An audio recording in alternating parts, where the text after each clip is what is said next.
Урок русского языка и литературы в 7 классе. Тема Муса Джалиль.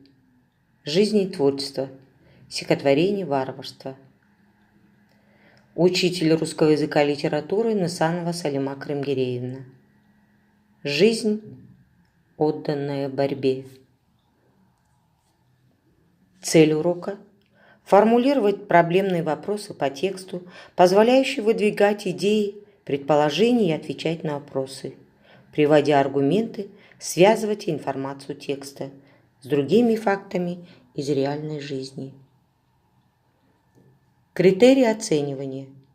Учащийся умеет формулировать проблемные вопросы по тексту, отвечать на вопросы, приводить аргументы, связывать информацию текста с фактами из реальной жизни.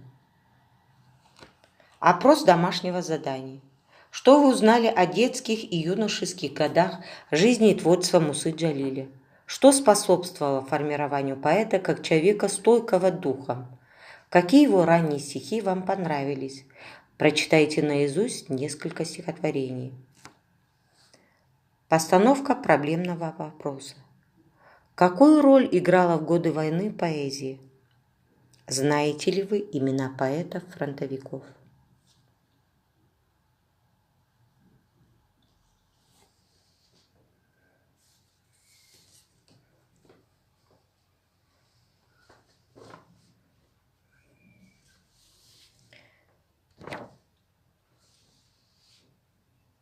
«22 июня 1941 года мирный труд советских людей был прерван внезапным вторжением фашистских войск на территорию Советского Союза. Буквально на следующий день Джалиль отнес заявление в военкомат с просьбой отправить его на фронт. 13 июля получил повестку и стал рядовым артиллерийского полка. Однако, узнав, что Муса Джалиль поэт и бывший председатель Союза писателей, его хотели или демобилизовать, или оставить в тылу. Тогда Джалиль воспротивился. «Поймите, я поэт. Не могу же я, отсиживаясь в тылу, призывать к защите Родину. Мое место среди борцов». Джалиля направили на Волховский фронт корреспондентом армейской газеты «Отвага». Летом 1942 года фашистам удалось окружить вторую ударную армию, в рядах которой сражался Джалиль, и отрезать ее от основных сил советских войск. Больше 2 месяцев бойцы вели в окружении ожесточенные бои с немецко-фашистскими захватчиками. Много дней и ночей ползли они по болотам, укрываясь в глубоких воронках, принимая неравные бои.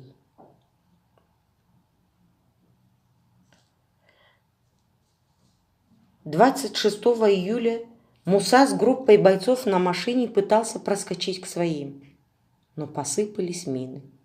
От прямого попадания машина взлетела на воздух. 6 бойцов погибли.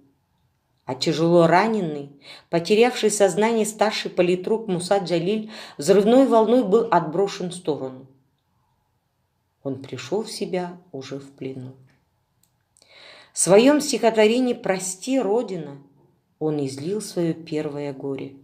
Желание отомстить врагу, желание помочь Родине в ее схватке с фашистами. «Прости меня, твоего рядового, самую малую часть твою. Прости за то, что я не умер смертью солдата в жарком бою. Кто посмеет сказать, что я тебя предал? Кто хоть в чем-нибудь бросит упрек? Волхов свидетель, я не струсил, пылинку жизни моей не берег».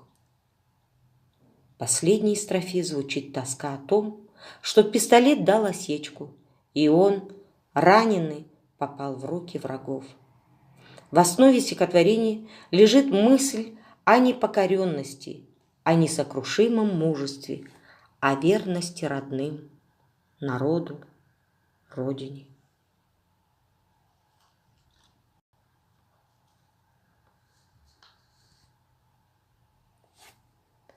С этого момента до 25 августа 1944 года, когда над его головой сверкнул нож фашистской гильотины, прошел 791 день. 791 день лицом к лицу со смертью. 791 день унижений, изматывающих допросов в гестаповских застенках и не прекращающейся ни на день, ни на час борьбы.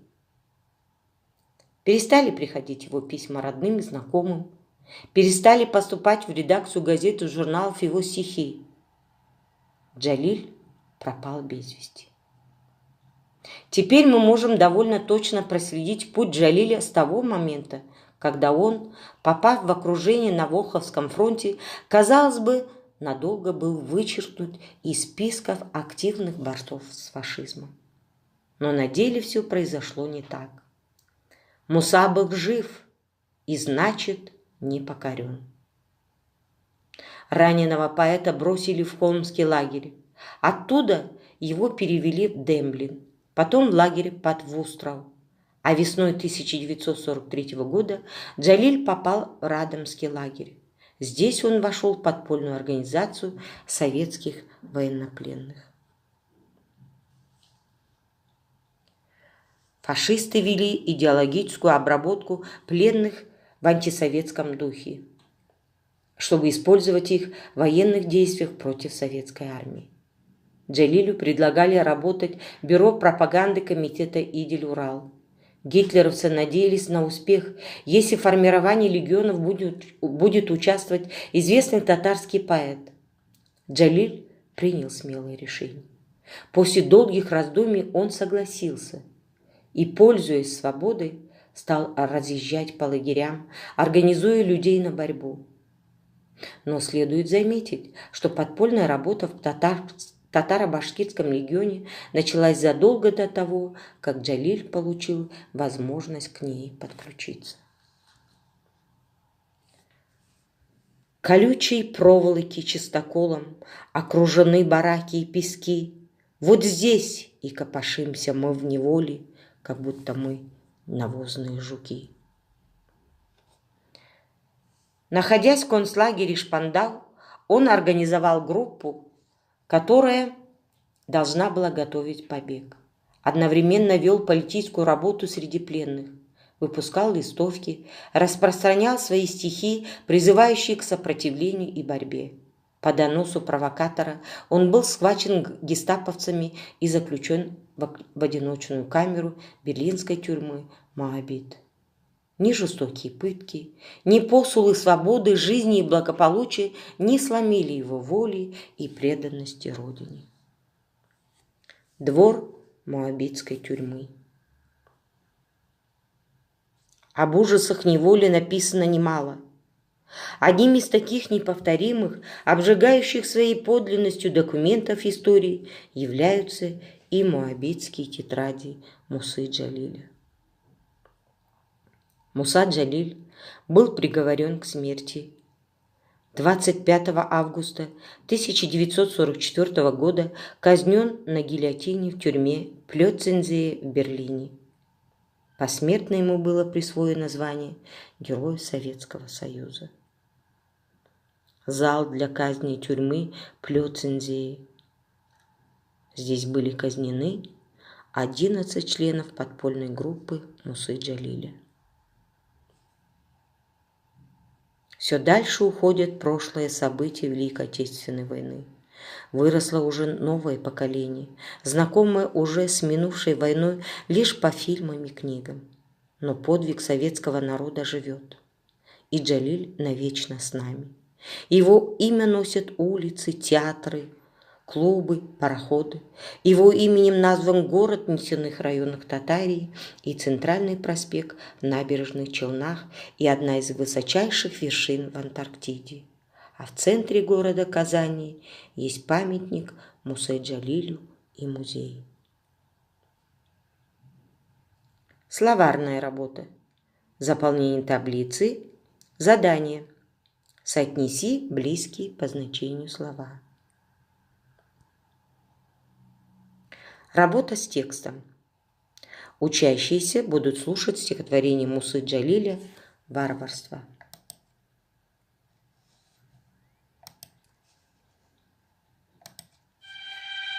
Они с детьми погнали матерей, и ямы доставили, а сами они стояли кучкой дикарей и хриплыми смеялись голосами.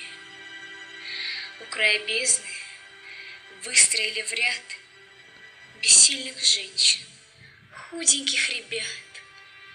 Пришел хмельной майор и медными глазами окинул обреченно.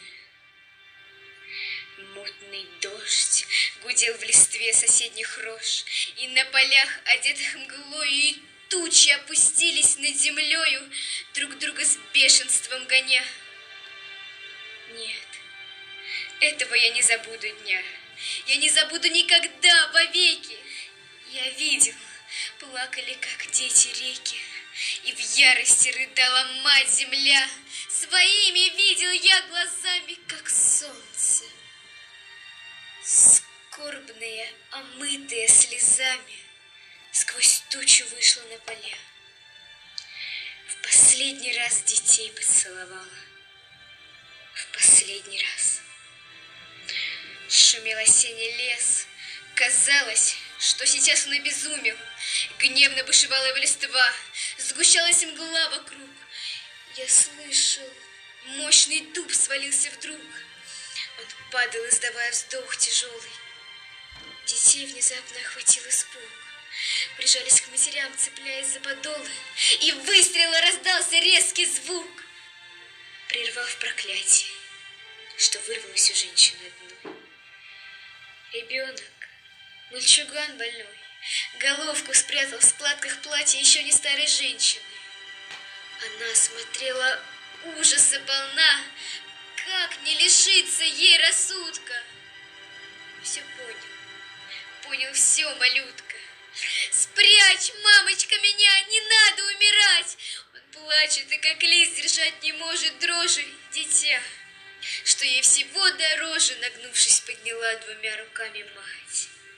Прижала к сердцу против дула прямо. Я, мама, жить хочу. Не надо, мама, пусти меня, пусти. Чего ты ждешь? И хочет вырваться из рук ребенок. И страшен плач, и голос стонок, и в сердце он вонзается, как нож. Не бойся, мальчик мой, сейчас вдохнешь ты вольно. Закрой глаза, но голову не прячь, чтобы тебя живым не закопал палач. Терпи, сынок, терпи, сейчас не будет больно. И он закрыл глаза. И залила кровь по шее лентой красной, извиваясь. Две жизни на земь падают, сливаясь. Две жизни и одна любовь. Гром грянул, ветер свистнул в тучах. Заплакала земля в тоске глухой. О, сколько слез горящих и горющих! Земля моя, скажи мне, что с тобой? Ты часто горе видела людское, ты миллионы лет цвела для нас. Но испытала ли ты хоть раз такой позор и варварство такое? Страна моя, враги тебе грозят, но выше подними великой правды знамя, омой его земли кровавыми слезами, и пусть его лучи пронзят, пусть уничтожит беспощадно тех варваров, тех дикарей, что кровь детей глотают жадно, кровь наших матерей.